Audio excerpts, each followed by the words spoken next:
जय हिंद, नमस्कार। मैं अंबर जैदी स्वागत करती हूँ आप सबका एक बार फिर से आज के इस खास कार्यक्रम में। दोस्तों, इंडो पैसिफिक का पावर बैलेंस जो है वो क्वाइटली शिफ्ट होता हुआ नजर आ रहा है और इस बार बैटलफील्ड समुद्र है।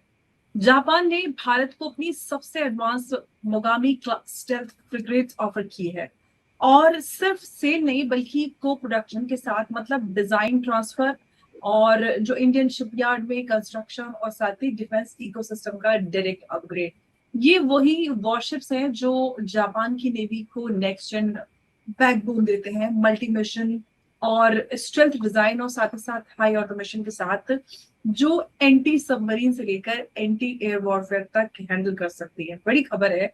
और सबसे बड़ा सवाल और सबसे बड़ा सिग्नल ये है कि जापान ट्रेडिशनली अपनी एडवांस डिफेंस टेक्नोलॉजी शेयर नहीं करता था, लेकिन अब भारत के साथ एक्सपेक्टेशंस यहाँ पर ज्यादा नजर आती है। इनफैक्ट कहना चाहिए कि ये एक एक्सेप्शन है जो भारत के साथ जापान ने ये मुआहदा किया है। तो सवाल सिर्फ ये नजर आता है कि ये डील नहीं, बल्कि सवाल ये भी है कि पार्टनरशिप को और किस तरह का मैसेज दे रही है। तो चर्चा को शुरू करते हैं और मेरे साथ चर्चा में उमेश जी हैं एक बार फिर से। मुझे बहुत स्वागत है आपका। जय हिंद, नमस्कार। जय सिया राम अंबर जी। जय सिया राम। उमेश जी, क्या जो जापान है ये मूव चाइना के जो राइजिंग नेवल प्रेजेंस है उसको एक मजबूत मुंहतोड़ जवाब के तौर पे इंडो पैसिफिक में जो कुछ हो रहा है उसके तौर पर दे रहा है, उस तरह से देखना चाहिए इसको? देखिए अंबर जी, पिछले साल भारत के प्रधानमंत्री नरेंद्र मोदी जी जापान के विजिट गए थे। अगस्त 29 टू 31 2025। ये तियानजिन में जो समिट थी, स्को समिट, उससे पहले वो जापान जाके आए। उसी समय जापान ने बोल दिया था कि वो अपने जो एडवांस वेपन्स है वो भारत के साथ उसका टेक्नोलॉजिकल ट्रांसफर करने को तैयार है। और मेक इन इंडिया को सपोर्ट करने के लिए, आत्मनिर्भर भारत को सपोर्ट करने के लिए, ये जितने भी वेपन सिस्टम्स है ये भारत में बनाए जाएंगे। और उसी मद्देनजर आप देखिए कि भारत को वो अपने जो सबसे एडवांस स्टेल्थ फ्रिगेट्स है, मोगामी क्लास, वो ऑफर कर रहा है। इसके अंदर वो बोल रहा है कि हम फुल टेक्नोलॉजिकल ट्रांसफर करने वाले हैं और हम आपको टोटल इसका कमांड कंट्रोल, और सबसे बड़ी बात है कि ये जो फ्रिगेट है ये स्टेल्थ है। और इसके अलावा ये जो है जापान की सबसे लेटेस्ट फ्रिगेट है और ये ऑटोमेटेड है। देखिए, जनरली इंडिया के अंदर जो अभी जो फ्रिगेट बन रहे हैं वहां पर 150 लोग उसको ऑपरेट करते हैं, इसमें सिर्फ 90 लोग ऑपरेट करते हैं। सेकेंड, ये जो फ्रिगेट है इसके द्वारा आप अंडर वाटर जो ड्रोन सिस्टम्स हैं, जितने भी अंडर वाटर व्हीकल्स होते हैं, और यूएवी हो या यूयूवी हो या यूसीएवी हो, ये सब ऑपरेट कर सकते हो। तो ये जो जापान की टेक्नोलॉजी है ये एक लैंडमार्क टेक्नोलॉजी होने वाली है। और जापान ने अभी कुछ ही दिन पहले उन्होंने अपना जो पैसिफिस्ट अप्रोच है वो हटा दिया था। उन्होंने अभी बोल दिया है कि हम अपने जो लेथल वेपन्स है, जैसे मिसाइल से, डिस्ट्रॉयर से, फाइटर जेट से, वो हम अपने एलाइज के साथ हम अभी शेयर करेंगे under the defence equipment and technological transfer agreement. इसमें जो कंट्रीज का नाम लिया है उसका नाम है Australia, India, Philippines, Vietnam, UAE और नॉर्वे।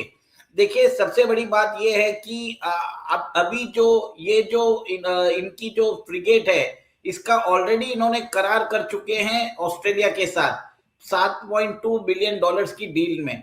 और ये एक तरह से पाथ ब्रेकिंग टेक्नोलॉजी है। देखिए, दोनों इंडिया और जापान जो है क्वाड के मेंबर है और दोनों का जो कॉमन दुश्मन है, जो जिसको दोनों से खतरा है, वो चाइना है। और चाइना जो है, और जापान ने अपनी पैसिफिस्ट अप्रोच हटा दी है और ये जो पॉलिसी उन्होंने चेंज की है शिंजो एबे के एडमिनिस्ट्रेशन में हुई।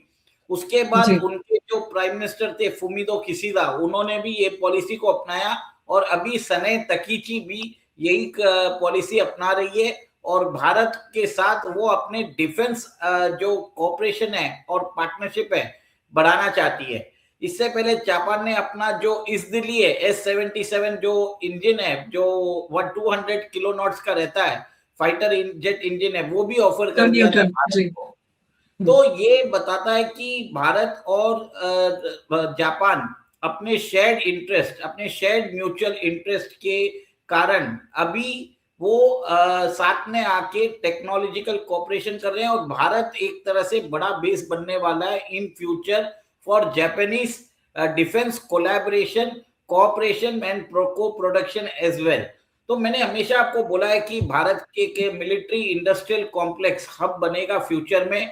और आप देखिए कि अब जापान नया एंट्रेंट है, ऑलरेडी भारत के अंदर अमेरिकन सिस्टम्स है, रशियन सिस्टम्स है, फ्रेंच सिस्टम्स, फिर बाद में आप देखिए कि जर्मनी भी अभी रेडी हो गया, इजराइल आ रहा है, और अब आप देखिए जापान भी हमारे साथ करने को तैयार है। 2 दिन जी पहले साउथ कोरिया के राष्ट्रपति भी भारत आके गए थे, उन्होंने भी बोला है कि हम आपके साथ डिफेंस कॉपरेशन करना चाहते हैं। और सब में आप जी देखिए कि जितनी भी कंट्रीज है, इनका हिस्टोरिकल टेरिटोरियल डिस्प्यूट्स हो रहा है चाइना के साथ। सेकेंड, एक और बिल्कुल। एक चीज है कि अमेरिका के ऊपर आप ये लोग भरोसा नहीं कर सकते। जैसे अमेरिका ने गल्फ में अपनी कंट्रीज जो है, उनके जो एलाइज है, सऊदी अरेबिया, कतर, यूएई, हम्म, बहरीन, सबको डिच किया है, वैसे ही आप देखिए कि Japan is exploring to enter the world defence market, जो अमेरिका जी डोमिनेट करता था। अब जी इसके अंदर वो यूएई के साथ शेयर कर रहा है अपनी टेक्नोलॉजी, और यूएई बिल्कुल। जो है अमेरिका का सबसे बड़ा डिफेंस पार्टनर भी है। जी उमेश जी, लेकिन यहाँ पर एक बात और निकल के आती है कि भारत को क्या सिर्फ यहाँ पर शिप्स मिल रहे हैं, या फिर हम ये कहें कि एक डिफेंस मैन्युफैक्चरिंग रेवोल्यूशन की शुरुआत हम इसके थ्रू होते हुए देखेंगे, जो ये डील भारत और जापान के बीच में हो रही है। साथ ही हम अगर को प्रोडक्शन की बात करते हैं, तो को प्रोडक्शन का मतलब ये होगा कि क्या भारत जो है कि फ्यूचर में अपने स्टेल्थ वॉरशिप्स जो है उनको भी मार्केट में एक्सपोर्ट कर पाएगा।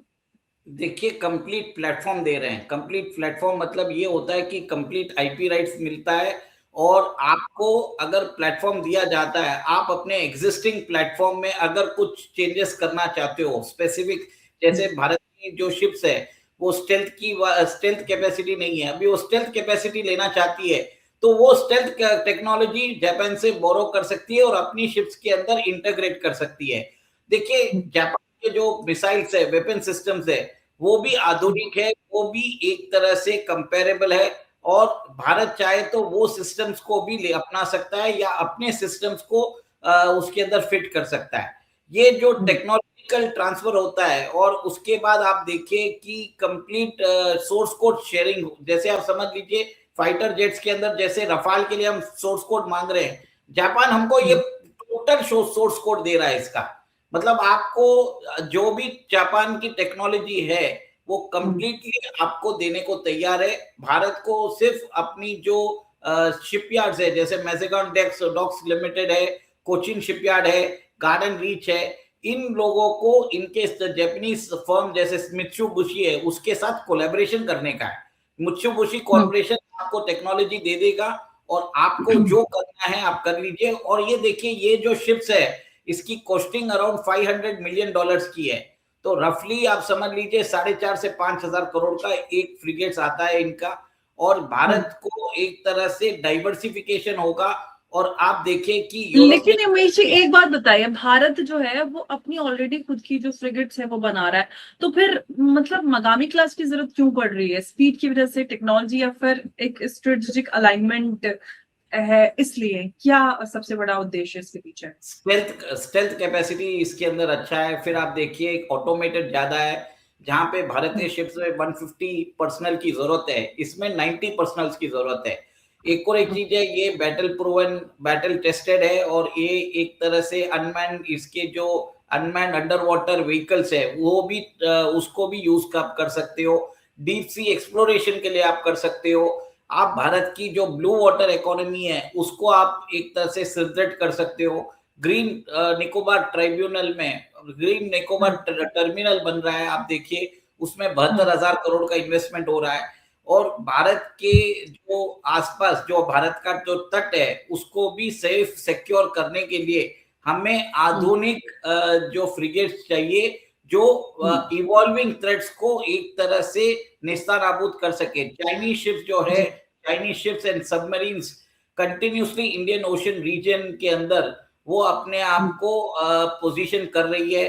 अमेरिकन भी इंटरेस्टेड है। इस दिस हाई टाइम भारत को अपनी इंडियन ओशन रीजन में अपनी डोमिनेंस बरकरार रखने की जरूरत है। और सबसे बड़ी बात है कि इंडिया और जापान एक तरह से अभी म्यूचुअल डिफेंस अग्रीमेंट्स करेंगे और इससे दोनों कंट्रीज को फायदा होने वाला है। जापान को एक नया मार्केट मिल जाता है, भारत को जो टेक्नोलॉजी है जो यूरोपियन नेशंस उसको डिनाई करते हैं, फ्रांस और जी जर्मनी, वो अब कर नहीं पाएंगे। जैसे अभी हमने जी जर्मनी के साथ प्रोजेक्ट 75 आई में 6 न्यूक्लियर सबमरीन्स की बात की है, जिसमें एयर इंडिपेंडेंट प्रोपल्शन टेक्नोलॉजी की जो टेक्नोलॉजिकल ट्रांसफर है उसकी भी बात की गई है। तो वो भी एक तरह से काउंटरवेट रहेगा। जापान के पास ऑलरेडी ये टेक्नोलॉजी रहेगी और हमारा जी अगर कॉपरेशन बढ़ता है तो जर्मनी जो है अपने टर्म्स ऑफ अग्रीमेंट हॉनर करता है। जनरली क्या होता है, यूरोपियन कंट्रीज कॉन्ट्रैक्ट लेते समय ओवर प्रॉमिस करते हैं, अंडर डिलीवर करते हैं। जी। लेकिन उमेश जी, एक बात मैं समझूंगी कि क्या जो ये डील है वो क्वाड अलायंस को एक मिलिट्री डायमेंशन दे रहा है, क्योंकि यूएस की बात करें, जापान और इंडिया क्या एक नेवल ग्रिड तैयार कर रहे हैं? देखिए, जेडी वैंस जो है वो नेक्स्ट मार्को रूबियो सॉरी वो नेक्स्ट मंथ क्वाड की फॉरेन मिनिस्टर की समिट के लिए न्यू दिल्ली आ रहे हैं।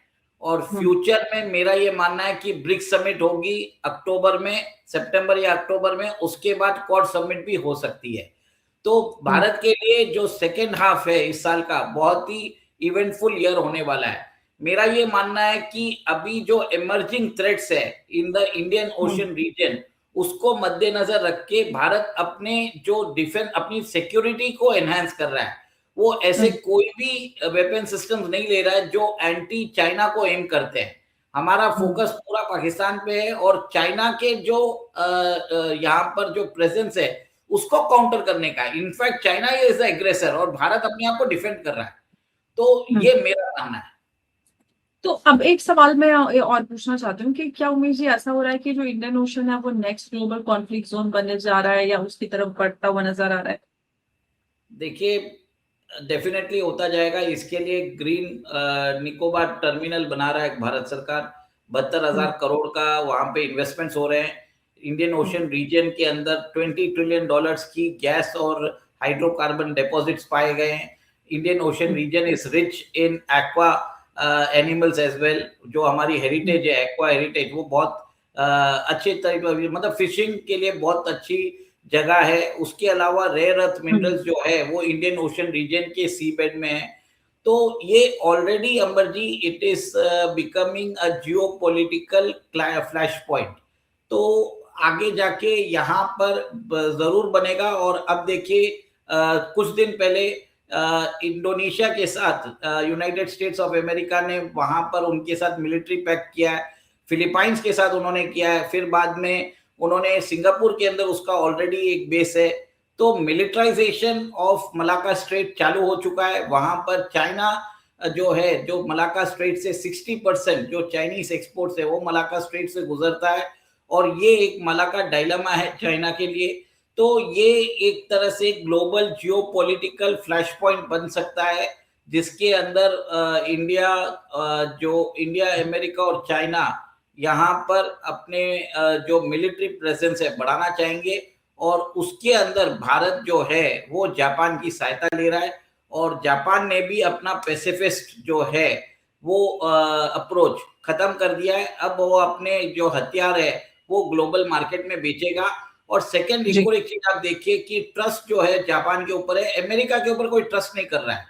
सेकंड आप बिल्कुल। और अब सेकेंड आप ये भी देखिए कि यूक्रेन वॉर के अंदर ऑलरेडी सप्लाई चेन जो है अमेरिका की स्ट्रेच हो चुकी है। उसके बाद अब ये नया कॉन्फ्लिक्ट मिडिल ईस्ट में चालू हो चुका है। तो जापान अब अपने आप को पोजीशन कर रहा है in the global arms market. और उसी मद्देनजर आप देखिए ऑस्ट्रेलिया के साथ उन्होंने ऑलरेडी $7.2 बिलियन की ये जो मोगामी क्लास स्टेल्थ फ्रिगेट्स है उसकी डीलिंग कर चुके हैं। तो ये एक तरह से एंटी क्वाड अलायंस, एक क्वाड अलायंस भी हो रहा है। क्वाड का अंदर एक मिलिट्री नेचर जरूर दिया जा रहा है। अब सबसे बड़ी बात है कि भारत को ये अपॉर्चुनिटी सीज करनी चाहिए या सिलेक्टिव टेक्नोलॉजिकल ट्रांसफर लेंगे या कंप्लीट वॉरशिप लेंगे, ये देखने वाली बात है। बिल्कुल, तो ये सिर्फ एक डिफेंस डील नहीं बल्कि एक स्ट्रेटेजिक शिफ्ट है पूरी तरह से। जापान का भारत पर भरोसा और टेक्नोलॉजी शेयर का डिसीजन और साथ ही को प्रोडक्शन मॉडल, ये साफ इंडिकेट करता है कि फ्यूचर वॉर सिर्फ बॉर्डर्स पर नहीं बल्कि सप्लाई चेन्स और शिपयार्ड में भी डिसाइड होंगे। और अगर ये डील फाइनल होती है तो इंडिया सिर्फ एक बायर नहीं रहेगा, इंडिया बन सकता है इंडो पैसिफिक का नेवल मैन्युफैक्चरिंग हब। और जब समुद्र पर कंट्रोल की बात होती है तो वही देश ग्लोबल पावर भी डिफाइन करता है। आज मकामी ऑफर हुआ है, कल शायद पूरा मैरिटाइम अलायंस हो जाए। तो सवाल अभी वही है, क्या भारत एक नई नेवल पावर रेस में ऑफिशियली एंटर कर चुका है? मुझे बहुत धन्यवाद आपका इस चर्चा में हमारे साथ जुड़ने के लिए। नमस्कार, जय हिंद, जय भारत। जय सिया राम। जय श्री राम, बहुत धन्यवाद।